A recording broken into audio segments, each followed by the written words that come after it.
Today, I'm going to discuss probably the best weapon in Apex Legends Season 4, and I'm going to provide some strategies with how to use this weapon. Hopefully after this video, you'll keep your eye out for this underrated weapon, as I guarantee you it'll lead you to more wins in Apex. Also guys, 96% of my audience that watches my videos are not subscribed.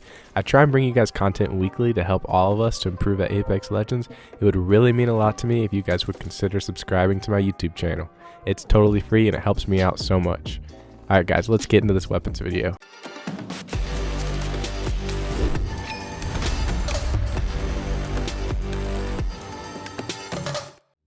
What weapon would you consider your go-to or OP? The R99?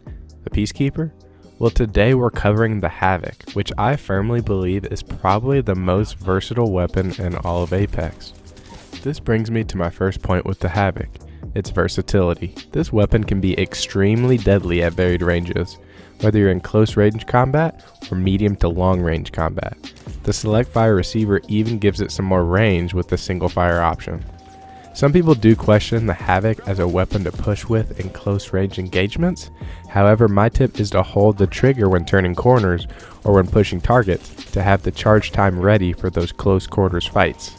The Havoc also has a whopping 32 rounds in just one magazine, and the weapon does so much damage that you do not need all the bullets to take down an enemy, which means if you shoot a couple bullets while sliding around a corner to push an enemy, you're still going to have plenty of ammo left over in the magazine to win that fight. Here I'm going to show you guys the time to kill with the Havoc in the firing range as compared to the fully kitted R99 in the firing range. As you can see, the Havoc has an absolutely insane time to kill speed. The main reason being that the Havoc does a whopping 36 damage to the head, which means if you can land some headshots, you're gonna win that fight.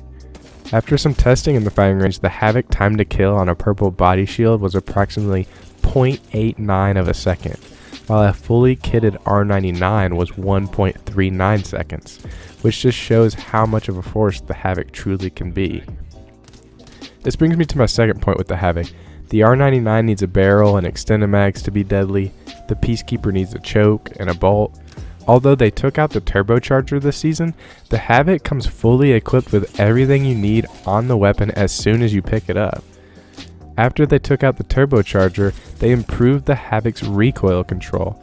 And as you can see from this recoil gun example, the Havoc has the easiest to control recoil in the entire game. It's a straight line laser, and you only need to slightly hold down on the right analog stick or mouse to have a deadshot aim on your enemy.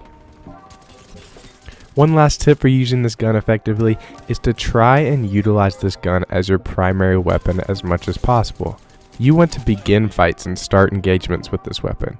That way you can crack shields and follow up with a secondary. If you try and do it the opposite way, sometimes the Havoc will let you down when you need to swap to it and you just need to get one shot on the enemy. So I recommend starting fights with the Havoc as your primary, which will in turn lead to more success with gunfights with this weapon. I think Respawn didn't realize how deadly this weapon was after removing the turbocharger. Start picking it up more, start practicing with the Havoc more, you'll be dominating even more in Season 4 of Apex Legends. If you learned something today, be sure to drop a like on the video and subscribe to the channel if you're new. I'm Grizzy, and I'm out.